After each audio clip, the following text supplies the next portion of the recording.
Emily Kaplan, the Columbus Blue Jackets are opening their season tonight at home against the Arizona Coyotes. The Blue Jackets' starting goaltender is a guy named Elvis Merzlikins. Tell me a bit about Elvis. Elvis is 27 years old. Firstly, he's one of the best personalities in the league, but he's also a rising star in this league. Emily Kaplan covers hockey for ESPN. He comes from Latvia, a small country of less than 2 million people bordering the Baltic Sea. Last year, there was only 4 Latvian players to play in the NHL. It's a pretty big deal that he's here. Puck handed here to Abdelkader. Right back. Oh, Elvis moves laterally to make the stop there on Filppula from point-blank range. The Blue Jackets feel great about him as part of their future. They just gave him a 5-year, $27 million contract. That said, Pablo, this year he's playing for something much bigger. Tonight we are getting new insights into the deadly fireworks accident in Novi that took the life of NHL goalie Matiss Kivlenieks. Multiple 911 calls reveal the panicked moments immediately after it all happened. As the Columbus Blue Jackets open their season tonight, they'll be missing one of their own. Just 3 months ago, on July 4th, the team and the entire hockey world was stunned by the tragic death of young Blue Jackets goaltender Matiss Kivlenieks. So today, we bring you the story of 2 friends and the promise to honor a fellow goalie, a fellow teammate, a fellow countryman. I'm Pablo Torre. It's Thursday, October 14th. This is ESPN Daily.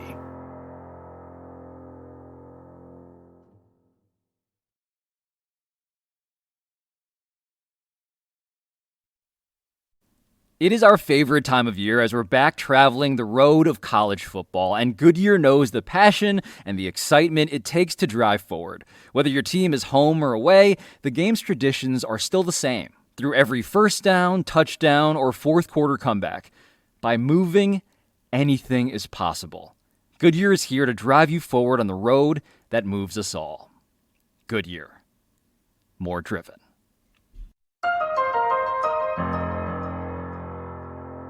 Emily, you're here today with this story that I noticed as it crossed wires on the 4th of July. But because it was the holiday, I think this was the case for a lot of sports fans, it kind of got lost in the shuffle, even though it was utterly, completely heart-wrenching. This is the story of 2 teammates on the Columbus Blue Jackets, teammates and fellow countrymen, actually, Elvis Merzlikins and Matiss Kivlenieks. What made you want to tell this story? Well, Pablo, I was reporting on the story as it happened, and the details were just horrific. But everyone I talked to, whether it was teammates of these guys, friends, people in the league, they talked about how tragic it was because of who these guys were and the relationship that they had. And so I realized that there was this deep human element of the story, and I want to know details of what happened, but I more so want to know how it affected them. Because, when these stories happen, we give it so much attention in the moment, but it's so hard to follow up and ask, how are you doing? Yeah, I didn't know a lot about these guys at all. So let's start here with Elvis, Emily. How long has he been in the league? What should I know about him? Well, firstly, I know the one thing you want to know. And yes, he was named after Elvis Presley. His father was a fan. And for a guy whose name is Elvis, he definitely lives up to the name. And when it comes to personality, he's really fun, chatty, engaging. His dad actually died when he was 3. He was raised by a single mom in Latvia. Definitely humble beginnings. How would you describe your childhood in Latvia? It was interesting. Material-wise, my mom was struggling. She was obviously trying to give to me and my brother the best life as she could do it. I didn't even think to go for hockey. And there was just one random day that I was looking at on TV, national team was playing hockey. I see the goalie and I see those big white pads and I fell in love and I wanted to try it. Elvis got his start playing for the Swiss Pro League, and he really excelled there. He was twice named the goaltender of the league there. It's one of the top leagues in Europe. He signed with the Blue Jackets in 2018. By then, he was NHL ready, and he debuted 2 seasons ago. And Matiss, what about him? What was his journey to the NHL like? Matisse took a different path. He came over to America when he was 16 years old, and he worked his way up through junior hockey. He was playing in places like South Dakota and Wisconsin and Minnesota. The Blue Jackets signed him in 2017. It was always his dream to play in the NHL. And the Blue Jackets, they're known for having one of the deepest goaltending pools in the entire league. And Matisse was someone they were really excited about. He figured into their future. So if Matisse was super psyched to join the Blue Jackets, what was Elvis's reaction initially? Elvis's first question was, who the hell is this guy? Columbus really took Matisse, and I didn't know who is this guy. I wasn't worrying about him, but I was just wondering how, like, this guy came from nowhere. Latvia hockey is so small and so proud, and it was just confusing to him because Matisse was in North America. Elvis got his start in Europe. Their paths didn't really cross, but they had a training camp together. They had a national team camp together. And once they got to know each other, it was just instant. For his age, he was really mature. He was more focusing on the hockey and the hard work and on the job instead of maybe going to the bar or having a good time. So that was really nice. From that moment, he was like really my little brother. I want you to take me back here to January 19th, 2020, because we're at Madison Square Garden. The Blue Jackets are on the road facing the Rangers. Why was that game and that night so significant? So Elvis was given the night off, and they called up Matiss Kivlenieks so that he could make his NHL debut. He was going to get his first start at 23 years old. Kivlenieks is in net for the Blue Jackets, making his NHL debut. The word was he was nervous, but hey, he's settled in now. Warm-up is over. It would mark the first time there was ever a Latvian goaltending tandem in league history. When Elvis talked to you about that game, what did he say? Well, firstly, Elvis remembered his NHL debut, which was a 7-goal output by Pittsburgh. He said he was so nervous he shit his pants. And so he wanted to make sure that his friend wasn't quite that nervous. And Matisse was. But at the first commercial break, Matisse skated over to the bench where Elvis was, and he just gave his friend some words of advice and comfort.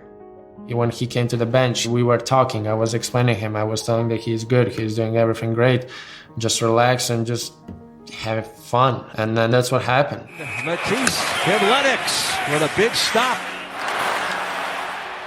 How did Matisse actually play that night?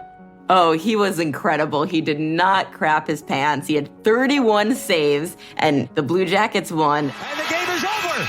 The Blue Jackets have won their 5th straight game. And they pour off the bench to Matiss Kivlenieks. His first National Hockey League victory happens in Madison Square Garden. After the game, Matisse was just so happy.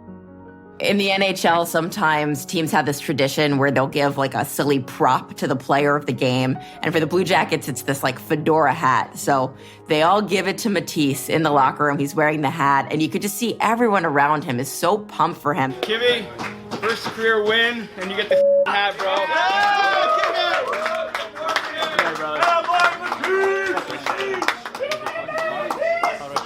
Honestly, I still can't believe, boys. But like Cam said, Bjarki, great job, and I honestly couldn't done this without you guys. So thank you, I appreciate it.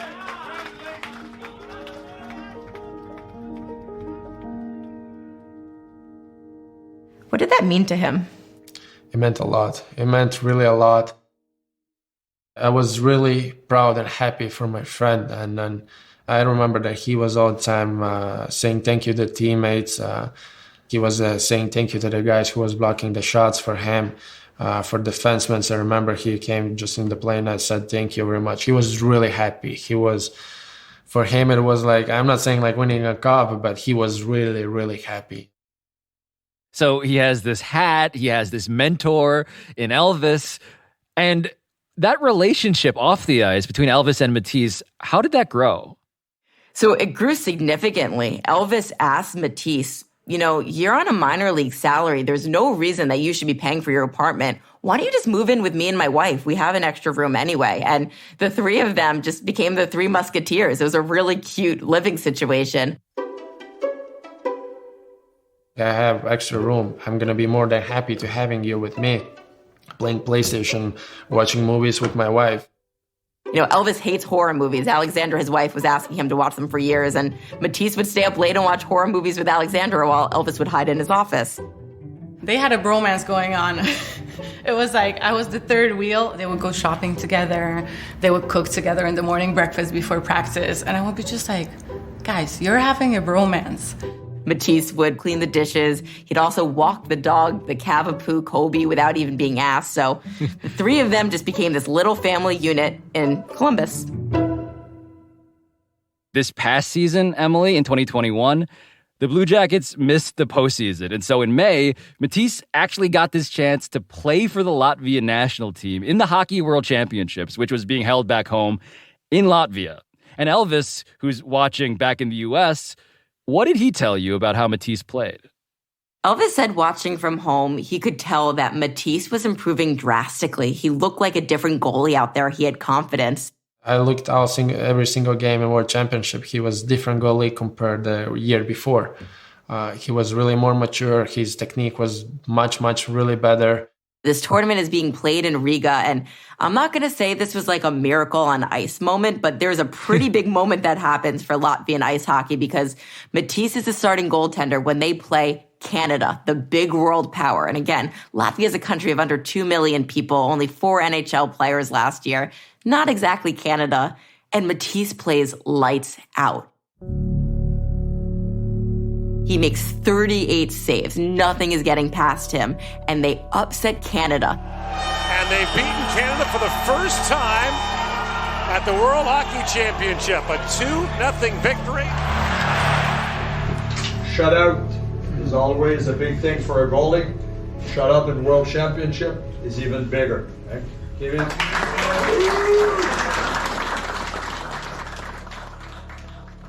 Just imagine, this is this young, bright, ascending star in the NHL, an affable kid, and he does that. He is just such a local hero. After the World Championships, what did Matisse do? So obviously he wanted to stay around to spend some time with friends and family, but it was always his intention to come back to the United States that summer. And specifically, he kept talking about this July 4th party that was being hosted by Manny Legacy, their goaltending coach. It was going to be in Michigan. He said, I don't know when I'm coming back, but I will be back for this party because I can't wait.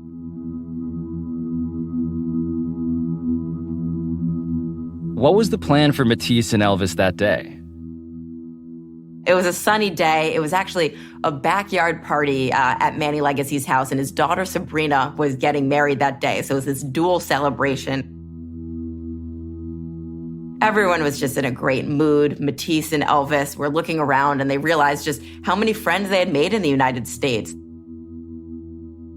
Elvis said that Matisse would go off and socialize on his own, and he'd always come back to find him. And each time he'd bring him a gift, whether it was a beer or a shot or a cigar. They were just having a great time. It was going into the night. They were playing a basketball game in the pool, and then everyone cleared the pool in the evening because they were going to do some fireworks, which has been a staple of Manny Legacy July 4th parties for the last 17 years.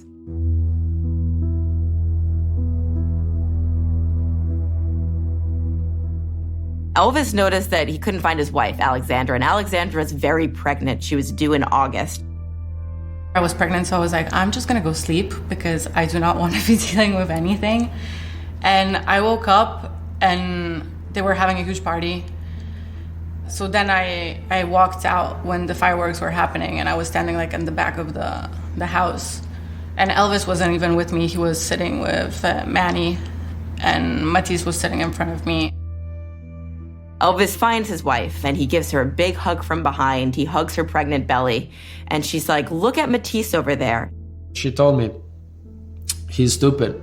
I said, well, why? What's wrong? Look how close he's sitting by the fireworks.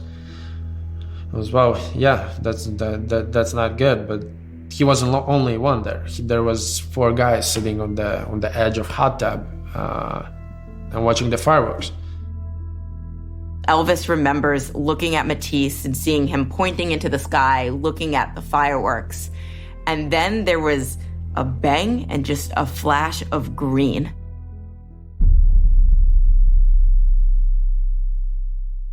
I took down my head to give a kiss to my wife on the neck, and I see all green color coming on us. And obviously, the first reaction, I try to block the fireworks from my wife so it doesn't hit the baby or her, and I push her in the house right away. So he goes out into the backyard, and there he sees a body lying on the ground. And by the tattoo on the back of the body, he realizes it's Matisse. What was Matisse's condition when Elvis discovered him? He was conscious. He was lying there, and his body looked normal. He had a cut on his lip from falling off the hot tub, presumably. But other than that, Elvis said he looked normal. Obviously, the first thing I see, he was totally fine. He had nothing. He had little broken lip because when he fell on the ground. Little blood on the lip, and that's it. No broken leg, no broken fingers, nose, whatever. Everything was fine. He knew that Matisse's biggest fear would be, can you play hockey again? Can he play hockey again? And so Matisse was comforting him, saying, you're fine, you're fine. You're going to play hockey again. You're going to be fine.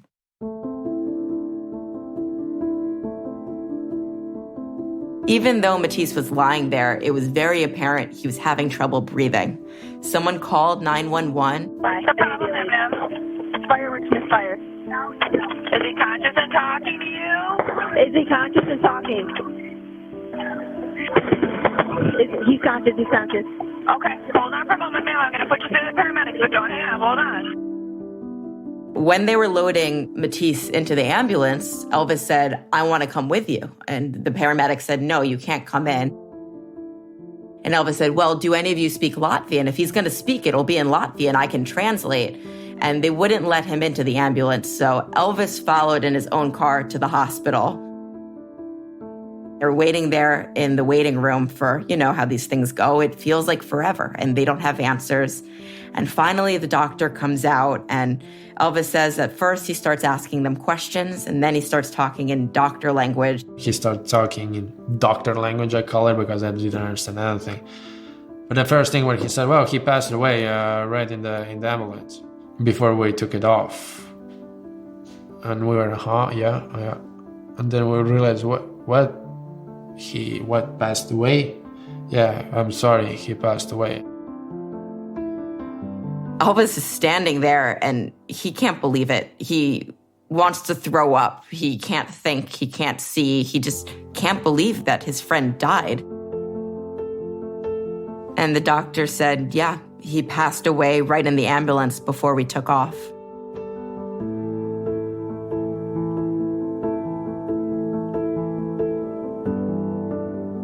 We'll be right back.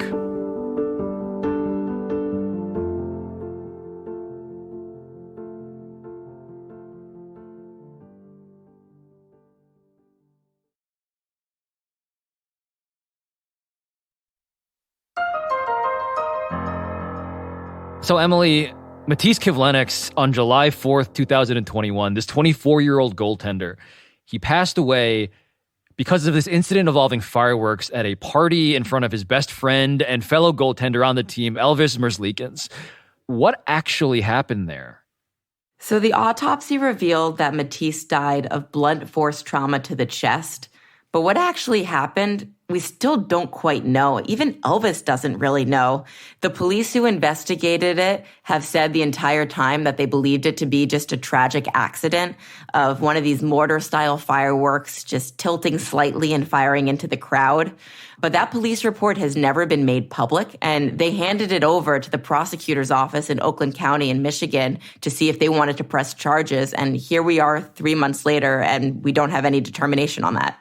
So what did Elvis do on that night at the time after he learned that his best friend had passed away?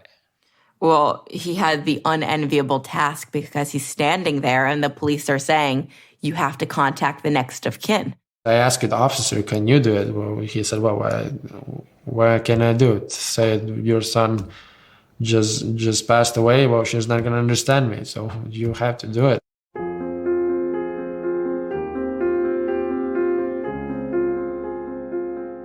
Matisse's mom, Astrida, is back in Latvia. He tracks down her number. She's on her way to work. It's the morning in Latvia. Elvis asks her to pull over. She can tell that something's wrong. She said, "Elvis, what is it? What is it?" And I told her, I have no idea how to tell you, but Matisse just passed away. And she was like me. She was, "Oh, wait, what?" I told her, "Your son passed away." And then inside my head, I'm realizing, like, 45 minutes I was drinking with him. Then I was holding him. He was dying in my hands. So I was kissing already dead body. And I had to call his mom and tell him her son is dead.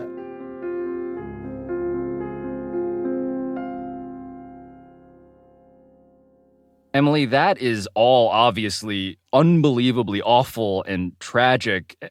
How did Elvis deal with it? So the next day, the Columbus Blue Jackets sent a contingent up to Michigan. Their coach, Brad Larson, the team psychologist, and a few others. And they're just telling Elvis, whatever you need. Elvis himself is worried about himself, of how he's going to handle this. Am I going to be able to play this season mentally? But he's working with the team and processing his grief. And he did see that psychologist, which he said was helpful. They held a memorial service 2 weeks later. The team hosted it. It was a beautiful event. And Elvis got up there, and he said it was really cathartic to speak. Matisse was my little brother.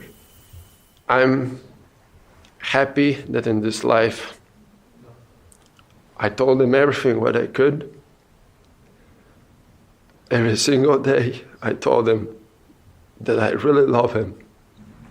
When it happened, I was standing 20, 30 feet back of him, and I was hugging my wife.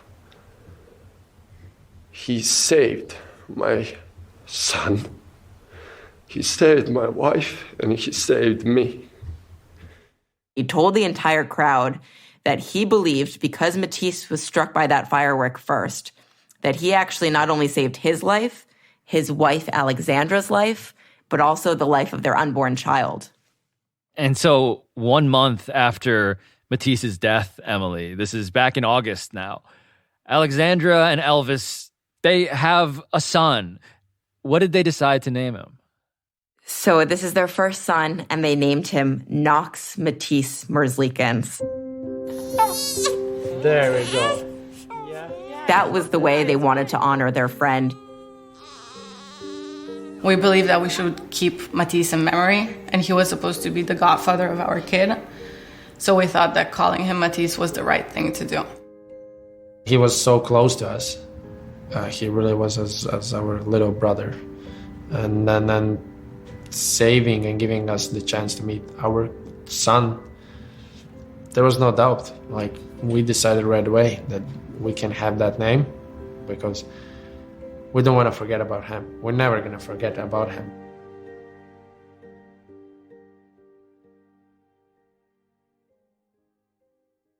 We're now in the present tense, Emily. The Blue Jackets, they're opening their season tonight at home in Columbus.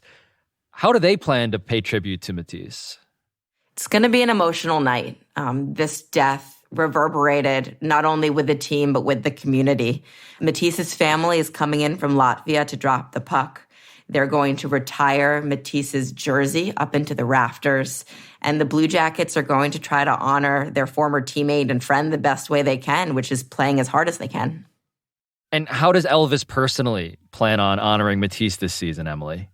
Well, goalies in the NHL are allowed to have custom masks, and Elvis commissioned one, which honors Matisse, who has the number 80, which was Matisse's sweater number, with angel wings on either side of it. He also has high, lofty goals. He wants to win the Vezina Trophy, which is awarded to the top goaltender in the NHL this season. My goal is to win Vezina. That's my goal, and I'm not going to let anybody come in my way to destroy my dream or goal to reach it, because I dedicate this season for him. So, Emily, when you watch Elvis tonight and throughout this entire hockey season, what's that going to look like? What's that going to feel like? It's going to be hard. The one thing Elvis doesn't want is for people to pity him. Grief is something he has to live with. It's something that so many people have to live with. And he's found a lot of strength in playing for his friend. And remember, it's not just his friend and his teammate. This is someone he considered his little brother, somebody who he wanted to be the godfather for his son. Elvis recently was just listening to voicemails that were left on his phone, saved from Matisse, and how difficult it was. But he also finds strength in his friend's memory, and he's going to bring that all with him on the ice.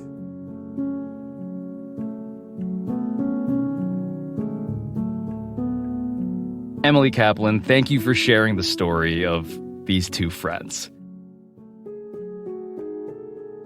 You can watch Emily's television feature on Elvis and Matisse tomorrow at 3 p.m. Eastern on ESPN's new hockey show, The Point. I'm Pablo Torre, and this has been ESPN Daily. I'll talk to you tomorrow.